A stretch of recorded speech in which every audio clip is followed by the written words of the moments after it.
하나님의 축복이 가득한 우리 성도님들의 가정 되길 바랍니다. 아멘. 하나님께서 우리에게 허락해 주신 가정은 참 소중하고 좋은 가정입니다. 가정은 사랑이 시작되는 공간입니다. 하나님이 온 일들을 주시지만 그 중에 이 가정 참여하시고 우리를 한 가족이 만들어 주신 것은 참 복된 은혜입니다. 그러나 아이러니하게도 가장 많은 상처도 가정에서 비롯됩니다. 익숙함은 때로 조심성을 무리하게 하고 가까움은 오히려 상처를 쉽게 허용하게 됩니다. 이미 이제 출가해서 다 큰 장성한 자녀라고 해도 우리 부모의 마음은 항상 우리 자녀가 어떻게 지내고 있는가 걱정도 되고 또 염려도 되는 것이 우리 부모의 마음입니다. 또 자녀는 우리 어머니, 아버지가 어떻게 계시는가 또 수시로 우리가 생각하고 또 부모의 마음을 찾을 때가 있습니다.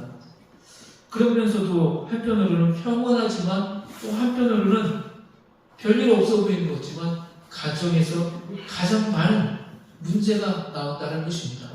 상처를 주지 않아야 될 가정인데 상처를 가장 많이 받는 곳이 가정이라는 것입니다. 여러 가지 복합적인 원인이 있겠죠. 건강 문제도 있고 관계 문제, 재정 문제, 또 이 종교 문제, 어머니와 나와 어머니가 믿는 이 신앙이 다를 때 가정은 평안하지 않습니다. 우리는 예수 그리스도를 믿고 싶은데 자꾸만 다른 가족들은 다른 신을 섬기려고 할 때 가정은 참 어렵고 힘듭니다. 우리는 이 거룩한 주일에 예배를 드려야 되는데 아직 예수 그리스도를 영접하지 않은 우리 형제자매, 우리 가족 중에 누군가가 있다면 참 어렵고 힘듭니다. 주일날 만약에 가정 행사라도 한다면 때론 분란이 일어날 때도 있습니다. 왜 참여하지 않느냐? 가족 행사인데. 이런 말을 들으면 참 마음이 아픕니다. 가족의 문제를 해결하기 위해서는 현재 우리 가정이 최우선으로 두고 있는 것이 무엇인지 알아야 합니다. 우리 가정에서 우리 가족, 우리 조상 때부터 우리 후손들까지 우리의 가정은 어디에 지금 목표를 두고 가고 있는지를 알아야 한다는 것입니다. 가정의 달 5를 맞이하며 성경 말씀을 통해 이러한 문제가 하나님의 말씀인 성경으로 회복되어야 할 것입니다. 본문은 아브라함에 대한 말씀입니다. 아브라함은 믿음의 조상이자 하나님의 친구로 알려진 신앙의 인물입니다. 아브라함 하면 누구나 다 압니다. 세상 사람들도 아브라함, 다윗, 솔로몬, 바울 유명한 사람들은 알고 있습니다. 아브라함은 대단한 신앙입니다. 하나님께 칭찬받은 믿음의 사람 아브라함입니다. 아브라함의 생애를 살펴보면 그 안에 믿음의 내용이 들어있음을 알 수 있습니다. 아브라함은 하나님에게 자손의 축복에 관한 약속을 허락하셨습니다. 내 자손이 하늘의 별처럼 땅의 모래처럼 많아질 것이다 라고 약속하셨습니다. 그렇게 얻은 아들이 이삭입니다. 아브라함은 나이 100세 때 얻은 귀한 아들입니다. 그런데 하나님은 참 충격적인 말씀을 하십니다. 마른 하늘에 날벼락 같은 벼락을 아브라함에게 하십니다. 창세기 22장 1절 말씀입니다. 여호와께서 이르시되 내 아들 내 사랑하는 독자 이삭을 데리고 모리아 땅으로 가서 내가 내게 일러준 한 산 거기서 그를 번제로 드리라. 그를 번제로 드리라는 것은 이삭을 인신제물로 바치라는 것입니다. 하나님의 가장 신뢰하는 제사. 왜 하필 인신제사 드리게 했을까? 아브라함이 얼마나 놀랐겠습니까? 환경이나 조건에 관한 시험이었다면 그런 대로 견딜 수 있었을 것입니다. 그런데 사람, 그것도 관한 시험, 테스트를 한 것입니다. 더군다나 100세에 낳은 귀하고 귀한 아들이기에 이 시험은 너무나도 아브라함에게는 가혹했습니다. 아브라함 참 괴로웠습니다. 어쩌면 아브라함은 하나님께 수많은 질문을 쏟아내었을 것입니다. 하나님, 차라리 나를 제물로 드리면 안 됩니까? 이제 이 늙음한 얻은 아들을 어떻게 드릴 수 있겠습니까? 차라리 저를 좀 데려가 주십시오. 왜 하나님이 약속하신 이 아들입니까? 왜 이렇게 변덕스러우십니까? 하나님은 이렇게 변덕스러운 분이십니까? 잔인하신 분입니까? 하나님이 싫어하시는 이 인신자산을 왜 드리게 하십니까? 저를 광신자로 내몰고 살인자 누명까지 씌우려고 하십니까? 그것이 과연 하나님의 뜻입니까? 여러 가지 말 못할 아브라함의 사정이 있었을 것입니다. 이렇게 수많은 무릎을 토로했을 것입니다. 우리도 자녀를 받지라 하고 이런 똑같은 말씀을 드리면 어떻게 하시겠습니까? 아마 아브라함 같은 말을 했을 것입니다. 하나님께 토로했을 것입니다. 왜 이 늙음하게 가진 아들을, 이 자녀를 바치라고 하십니까? 50살에 마흔에 얻은 자식 어떻게 드릴 수 있겠습니까? 그러니 눈에 넣어도 아프지 않을 무언가도 바꿀 수 없는 아들입니다. 우리에게도 소중한 것은 있습니다. 무엇이 소중합니까? 우리 자녀가 될 수도 있고 결혼해서 얻은 우리 손주들이 귀하게 볼 수도 있습니다. 이 손주만 보면 밥을 먹지 않아도 행복합니다. 이 손주가 집안을 어지럽혀도 나는 너무나도 기쁩니다. 나는 너무나도 행복합니다.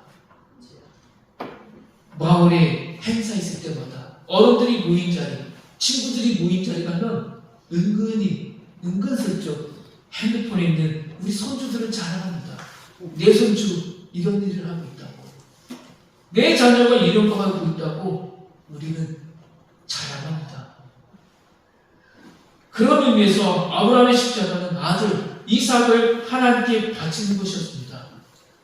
이 십자가를 쉽게 넘어설 수 있는 사람은 흔치 않습니다. 신앙이란 이처럼 가혹한 것이겠습니까? 신앙이란 부모의 연도, 자녀와의 연도, 손주와의 연도 다 끊어버리는 것이겠습니까? 그것이 예수님의 가르침이겠습니까? 하나님의 말씀을 읽고 하나님의 뜻을 헤아리다가 이런 난관에 빠질 때가 있습니다. 힘들고 어려운 순간, 위기에 부딪힐 때도 있습니다. 그러나 하나님은 명백하게 묻고 계십니다. 아브라함을 향한 하나님의 물음입니다. 100세에 낳은 내 소중한 아들보다 나를 더 사랑하는 게 확실하냐? 하나님은 인간을 너무나 사랑하셨습니다. 또한 인간이 그 사랑에 응답하길 간절히 원하셨습니다. 하나님은 인간과 소통하길 원하셨습니다. 인간에게 주어지는 모든 것을 기쁨으로 받아들이기를 원하셨습니다. 그러기에 하나님은 질투하는 하나님이시다라고 했습니다. 사랑하기 때문에 질투하십니다. 그러나 그 질투는 우리를 독차지하려는 질투는 아닙니다. 하나님의 사랑은 우리를 온전하게 하는 사랑이기 때문입니다. 우리는 하나님의 사랑함으로 완전한 사랑에 이룰 수 없습니다. 하나님 이삭을 번제단에 바치라고 하신 이유도 이 때문입니다. 이삭은 내가 내게 준 선물이지 내 소유물이 아니다. 내 아들이 아니라 하나님의 아들이다. 내 소유물이 아니라 나에게 속한 존재다. 이제 내가 아브라함과 이삭을 통해 새로운 백성을 만들 것이다 라고 말씀하십니다. 이것이 이스라엘 백성과 아브라함 자손을 통해 이루고자 하시는 하나님의 뜻입니다. 하나님께서는 이처럼 우리 자녀들 역시 우리의 소유물이 아닌다라고 말씀해 주고 있습니다. 우리의 후손들이 우리가 후손으로 하는 것이 아니라 하나님의 선택이라는 것입니다. 하나님의 계획대로 우리의 후손이 이어져 나가고 있다는 것입니다. 잠시 맡겨진 자녀이고 잠시 맡겨진 우리의 손주들이 하나님의 선물이다라는 것입니다. 아멘. 하나님은 우리가 이 자녀들을 사랑함으로 바로 세우기를 원하시지 집착하기를 원하시는 게 아닙니다. 그것은 참된 사랑이 아니라고 말씀합니다. 어떤 것보다도 또 누구보다도 하나님을 사랑하게 되면 그 사랑을 통해 모든 것을 진정으로 사랑할 줄 아는 사람이 될 수 있다고 우리를 가르쳐 주십니다. 하나님의 사랑을 통해 우리가 온전한 사랑을 할 수 있고 올바르고 넉넉하며 풍성한 사랑을 하게 될 수 있다고 말하십니다. 하나님이 아브라함에게 이삭을 바치게 하신 것도 바로 이 사랑을 깨닫게 하시기 위해서였습니다. 아브라함은 아들을 번제로 드리라는 엄청난 명령을 받았습니다. 이때 아브라함의 반응을 성경은 어떻게 묘사하고 있습니까? 놀랍게도 성경은 침묵을 하고 있습니다. 침묵하고 있는 아브라함이라는 것입니다. 그의 반응에 대해 성경은 침묵하고 있습니다. 그러나 당시 그의 고통이 얼마나 심했겠습니까? 부모로서 자녀를 이제 번제단에 드려야 되는데 그의 마음, 아브라함의 마음은 얼마나 힘들었겠습니까? 힘이 들어서 말 한마디 못하고 있다는 것입니다. 눈이 캄캄하고 심장이 찢어지는 것 같은 충격을 받았다는 것입니다. 그는 수백 번, 수천 번 묻고 싶었을 것입니다. 그러나 성경에는 기록되어 있지 않습니다. 그의 어떤 질문도 구름도 표현되어 있지 않습니다. 그저 그의 행동만 짤막하게 기록되어 있을 뿐입니다. 먼저 드러난 모습은 아침 일찍 일어났다고 했습니다. 아침 일찍 일어났다는 것은 잠이 없어서가 아니라 그 밤새도록 내 아들 이삭을 번제단에 드릴 것을 생각하니 잠을 못 잤다는 것입니다. 밤새도록 이 아들 걱정, 이 제단 걱정을 하고 있었다는 것입니다. 여기에 보면 하나님이 자기에게 일러주신 곳으로 가더니라고 되어 있습니다. 동사가 연속적으로 등장하고 있습니다. 아침에 일찍 일어나 아들 이삭을 데리고 쪼개어 가지고 떠나 하나님이 일러주신 곳으로 갔다고 했습니다. 특히 아침에 일찍 일어났다는 구절에서 아브라함이 하나님 동행하시는 새벽에 자신도 함께 참여했다는 것을 보여주고 있습니다. 하나님이 지금 우리 가정에 임재하고 계십니다. 저는 믿습니다라는 고백입니다. 또한 수많은 질문이 있음에도 침묵하며 순종하는 모습입니다. 3일 길을 갔다고 했습니다. 바로 이쯤 아브라함의 마음이 조금 들여 보이는 구절이 나오고 있습니다. 3일 길쯤 간 후에 아브라함이 눈을 들어 그것을 바라보았다고 했습니다. 그러니까 그 전까지 머리를 들지도 못했다는 것입니다. 얼마나 괴로웠겠습니까? 고개를 숙이고 있었다가 이제 겨우 고개를 들어보았습니다. 이것이 아브라함의 처절한 마음 상태였습니다. 아브라함의 식조는 이미 죽음의 상태 속에 빠져 있었다는 것입니다. 사흘 만에 고개를 들고 하나님이 약속하신 것을 바라보았습니다. 아브라함은 하늘 향해 고개를 들 수가 없었습니다. 그리고 이어 나타나는 아브라함의 행동입니다. 본문 10절 말씀입니다. 손을 내밀어 칼을 잡고 그 아들을 잡으려 하니 너무나 놀라운 일이 벌어졌습니다. 이런 태도가 과연 믿음이 있겠습니까? 광신적인 혹은 맹목적인 신념은 아니겠습니까? 우리도 아브라함의 모습을 보면 깜짝 놀랍니다. 어떻게 아버지가 아들에게 이렇게 할 수 있는지, 하나님은 무슨 생각이 있을지 이해하기 힘들고 어려운 부분입니다. 이 믿음이 정말 살아있는 믿음인지, 우리가 공부해야 될 믿음인지, 정말 하나님의 선택한 믿음의 대장인지 이 시대의 아버지가 아브라함처럼 행동한다면 제정신이라고 이제는 의문이 들지 않겠습니까? 광신자여 살인자여 정신병자라는 욕을 받기에 충분한 모습이다라고 할 수 있습니다. 하나님이 원하시는 것은 과연 무엇이겠습니까? 이를 통해 하나님이 확인하시고자 하는 것은 무엇이겠습니까?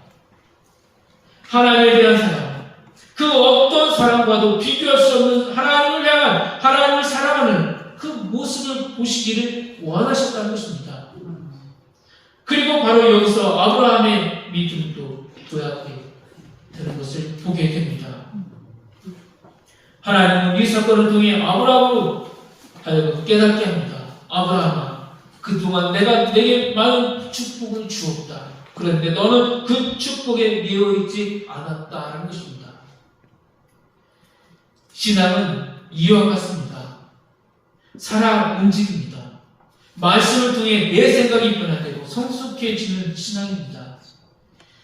반면 광신을 촉발하는 이념은 변화를 이루지 못합니다. 왜 그렇겠습니까? 하나님과 소통하지 않기 때문입니다. 다른 사람을 향한 관용이나 너그러움도 없습니다. 나의 관점이나 방향이 잘못된 것인지 문제 제기도 하지 않습니다. 자기 비판 능력이 없는 것입니다. 그것이 광신, 곧 사이비 종교의 특징입니다. 그러나 이는 비단 종교에만 국한되지 않습니다. 인간관계도 정치 권력 세계도 똑같이 자극됩니다. 내가 아닌 모든 것은 악이라고 치부합니다. 상대방이 쓰러질 때까지 그래서 공격합니다. 지독하게 이기적이고 폭력적이며 거짓된 신념이 광신이라고 할 수 있습니다.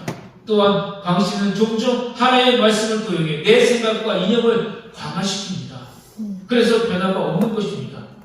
신앙이란 내 생각과 이념조차 하나님의 말씀 앞에 내려놓는 겁니다. 아멘. 하나님 앞에서 이 모든 게 아무것도 아니고 고백하며 나아가는 것, 그것이 진정한 신앙입니다. 거기서 살아있는 소통이 이루어지고 끊임없는 변화와 성숙이 나타나는 것입니다. 그러기에 믿음의 순종은 사랑을 낳고 생명을 탄생시킵니다. 그러나 광신은 죽음을 낳으며 미움을 쌓을 뿐입니다. 분열이 밖에 없다는 것입니다. 하나님은 아브라함이 하나님의 진정한 사랑 앞에 나오길 원하셨습니다. 아브라함을 초청하셨습니다. 본문 10절 말씀입니다. 사자가 이르시되 그 아이에게 내 손을 대지 말라. 그에게 아무 일도 하지 말라. 내가 내 아들 내 독자까지도 내게 아끼지 아니하였으니 내가 이제야 내가 하나님을 경외하는 줄을 아노라. 하나님 이렇게 말씀하십니다. 내가 드디어 너에게 진정한 믿음을 발견했다. 본문에서 우리는 하나님의 마음을 또 예수님의 십자가 길을 볼 수 있습니다.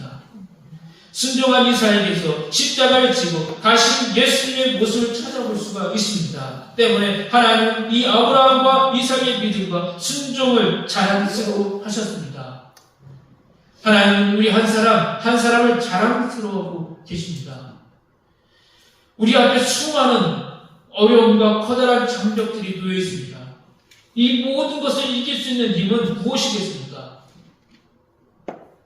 다시 하나님 앞에 서는 겁니다. 하나님이 내 인생의 최우선이다라는 것을 보여주는 것입니다. 우리 가정에서 하나님 최우선이다라는 것을 고백하는 것입니다. 내 자녀도 아니요, 내 어머니 아버지도 아니요, 우리의 가정의 주인은 오직 여호와 하나님이라는 것을 보여주는 것입니다. 이러한 신앙이 바로 설 때 우리 삶의 길이 열려집니다. 우리의 가정이 믿음의 축복이 열려진다는 것입니다. 우리의 가정의 문제들이 해결이 되기 시작한다는 것입니다. 하나님을 내 인생의 최우선으로 가장 소중한 분으로 고백할 때 우리의 삶이, 우리의 가정이 잘 이루어질 수 있습니다. 그 다음엔 무엇을 해도 감사가 넘칩니다. 불행인 것 같지만 행복이 넘치고 기쁨이 넘치는 가정이 된다는 것입니다. 그리고 그때 하나님의 동행하심을 느낄 수가 있다는 것입니다. 하나님이 에베네셀의 하나님으로 여호와 이레로 여기까지 우리를 인도하여 주셨구나. 우리 가정을 이끌어주고 계시는구나. 언제나 함께 하시는 하나님, 우리의 가정의 주인으로서 오늘도 역사해달라고 이루어가는 간절한 기도가 나올 수 있다는 것입니다. 이런 믿음 안에서 우리에게 주어진 삶의 자리를 향해 세상을 향해 담대히 걸어가는 믿음의 성도들, 이 믿음을 물려줄 수 있는 우리 믿음의 가정들이 되시기를 소망합니다. 아멘. 기도하겠습니다.